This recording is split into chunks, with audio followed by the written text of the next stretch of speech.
BFM Business, le grand journal de l'écho, Edwige Chevrillon. On a toujours du mal à le présenter comme entrepreneur et pourtant il commence à faire ses preuves. Taï Chris, bonsoir. Bonsoir. Merci d'être avec nous. Alors vous avez le droit à chaque fois qu'on vous présente, évidemment, c'est le sportif le plus titré dans les sports extrêmes, triple champion du monde de roller sur rampe, champion des X Games et d'autres.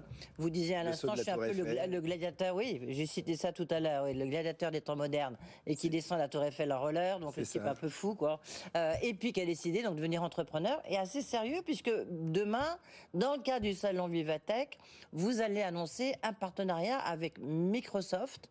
Mais vous êtes là pour nous en parler parce que justement, vous voulez avoir ça un peu en avant-première. Juste, vous avez deux sociétés, On-Off. Album, on-off. Résumer brièvement. Allez-y, expliquez-nous, on connaît, mais allez-y. On-off, c'est tout simple, c'est une application mobile qui permet d'avoir un deuxième numéro en un clic sur son portable. Vous voulez un numéro pro, un numéro pour vendre votre voiture sur le bon coin. Et donc, on a deux services aussi bien pour les particuliers, mais aussi pour les entreprises, qui est On-off Business, où là, la société peut attribuer des flottes de numéros pour ses salariés, manager les numéros. C'est vraiment bring your own device, c'est-à-dire que la société n'a plus besoin de payer deux abonnements, de carte SIM, plus besoin d'avoir deux téléphones dans la poche. Même pour l'écologie, c'est mieux. Et comme ça, elle peut gérer toutes les flottes de numéros à distance en quelques clics. Voilà, ça c'est la première boîte. La deuxième, c'est Album. Alors là, c'est un réseau social, un sort de WhatsApp de la photo. Mais Album vient d'être lancé, donc on est 18 vraiment mars, au début. De mémoire, oui. Voilà, donc on est au tout début, mais avec beaucoup d'ambition. Justement, il n'y a pas de réseaux sociaux en France et en Europe qui ont vraiment réussi à la mode américaine finalement.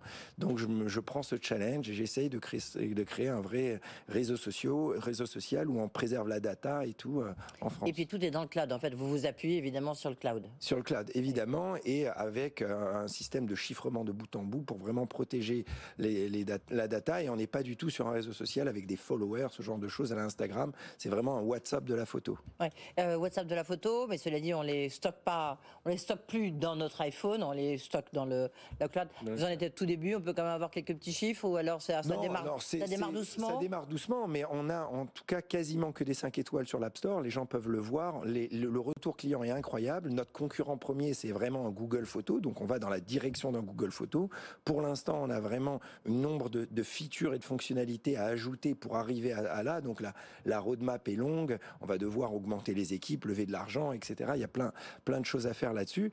Par contre, On-Off, à l'inverse, On-Off est vraiment grandi beaucoup parce que là, on sera bientôt 70. On est rentable. On va atterrir cette année avec 20 millions de CA, autour de 20 millions, et surtout on double chaque année. On a fait 10 l'année dernière, on va faire 20 cette année, plus sûrement 35 l'année prochaine et 75 l'année d'après.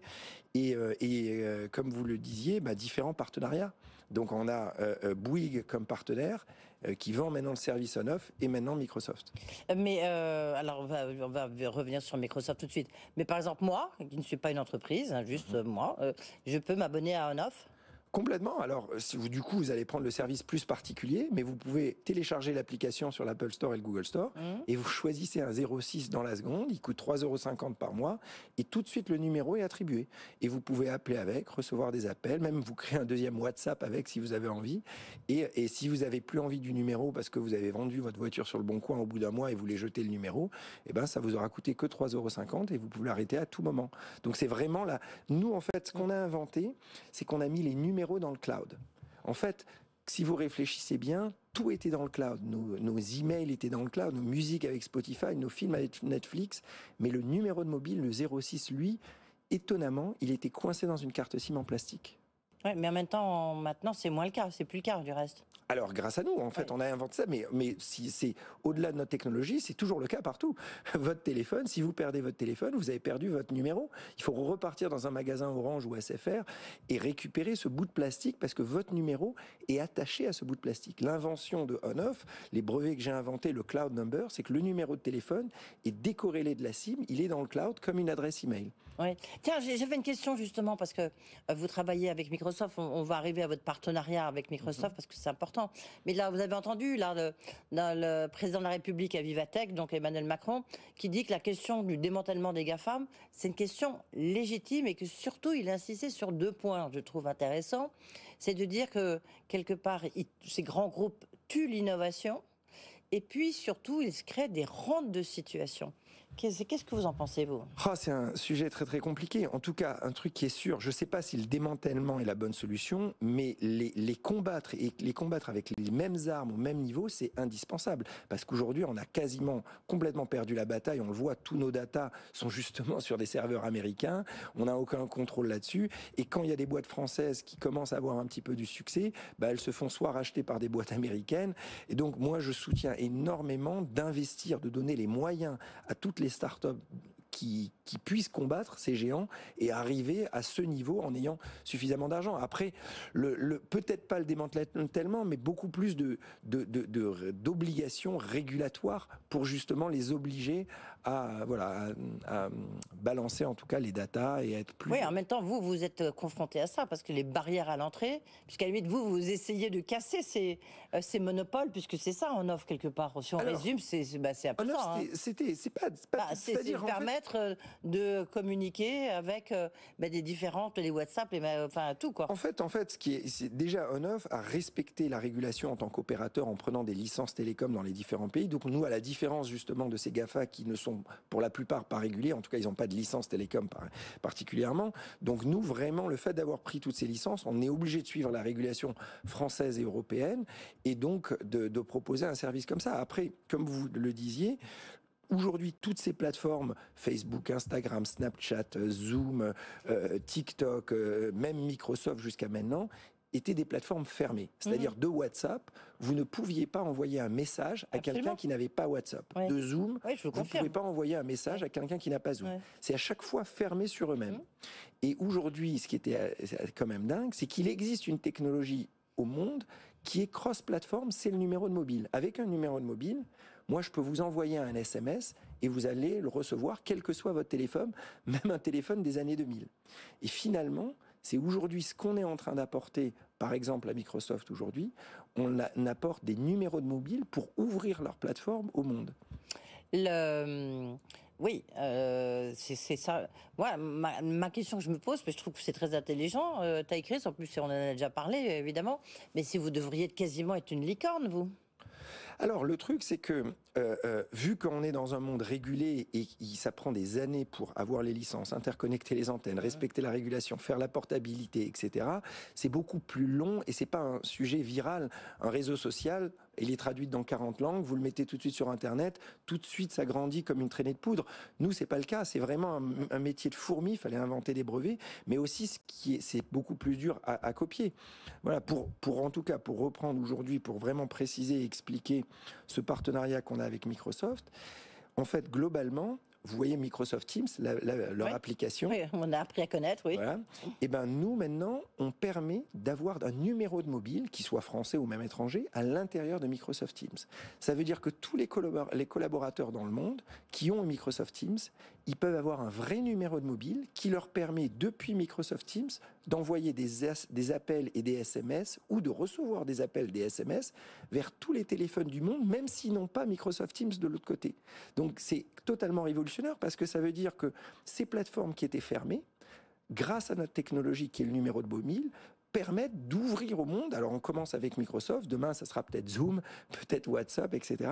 Mais surtout pour les entreprises, ça permet tous les collaborateurs de ne pas devoir acheter un deuxième téléphone, acheter une deuxième carte. Oui, c'est dans le prolongement de On-Off. Voilà. Là, maintenant, c'est Microsoft Teams qui a été consacré qui est la star de la Covid. Voilà, Microsoft est vraiment un des leaders justement dans la téléphonie d'entreprise en quelque sorte, la communication en entreprise, et on leur permet comme ça de dire à tous leurs salariés, en un clic, vous mettez un numéro pro à l'intérieur. Ouais. Voilà.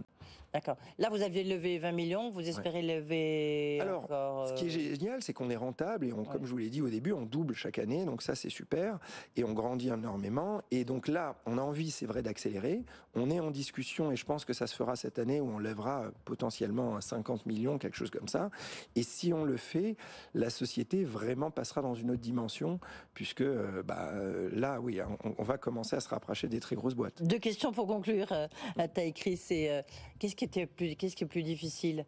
C'est sauter de la Tour Eiffel dans le vide, en roller, ou alors c'est de devenir entrepreneur et justement, pas à pas, de se faire sauter toutes les barrières? C'est une autre forme de saut, après tout. Tout est difficile, mais c'est vrai que d'être champion du monde dans une discipline, il n'y a que un champion du monde. Donc c'est vrai qu'on se bat, et en plus c'est un sport à risque où j'ai fini à l'hôpital à chaque fois. Donc je dirais quand même, il m'a fallu 20 ans ou 25 ans d'entraînement jour et nuit pour devenir champion du monde. Après, créer une boîte, c'est très très très dur, mais c'est plus un marathon, c'est plein de petits pas et ça dépend pas que de moi. Onoff est là aujourd'hui grâce à tous mes collaborateurs, c'est vraiment pas que moi. Mais vous êtes, bien sûr, mais là vous êtes donc au salon Vivatech. La question, vous venez, je crois que vous n'avez même pas été à l'école. Hein, non, j'ai jamais été scolarisé. Jamais été scolarisé. Vous avez commencé dans les sports extrêmes, on venait de le dire. Est-ce que vous trouvez que tout le monde peut être entrepreneur? En fait, et notamment dans la tech. Non, mais bien sûr. Est-ce que c'est pas excluant? Non, tout le monde. On n'est pas obligé d'être technicien, en l'occurrence. Tous les gens qui ont l'envie et qui ont le mindset pour ça, mais en tout cas, c'est pas en ayant fait particulièrement des études. Aujourd'hui, ce qui est génial dans la tech, c'est que c'est suffisamment ouvert. Il y a plein de petits services pour brancher plein de petits services ensemble et créer un produit assez rapidement accessible à tous. Et en plus, il y a beaucoup de fonds aujourd'hui en France. Après, peut-être il n'y a pas assez de diversité là-dessus. C'est un sujet pour le coup que je soutiens énormément parce qu'on voit un peu trop, c'est vrai, de gens qui ont fait que les grandes écoles, qui ont la connaissance de démarrer dans la tech. Et vous démontrez que le déterminisme social, en tous les cas, ce n'est pas une fatalité. Hein, c'est ça. Télétravail chez vous, ça s'est passé comment? Ça s'est bien passé. S'est bien passé. On a laissé les salariés libres de faire ce qu'ils veulent. Ouais. Et après, là maintenant, il y en a pas mal qui sont revenus au bureau. On a quand même envie d'une interaction sociale. Donc, merci beaucoup, Taïk Ricker. Et puis merci d'être venu ici nous parler de ce partenariat donc avec Microsoft. Et puis on attend la suite. Onoff album, voilà, c'est les deux nouveaux rollers de Taïk Ricker. Merci beaucoup. Merci. Dans un instant, on viendra sur Vivatech du reste avec Maurice Lévy, qui est le fondateur de ce salon Vivatech. Dans un instant, c'est Anton Brender, chef économiste de Candrian. Il vient de publier ses prévisions 2021, des prévisions toujours très attendues. À tout de suite.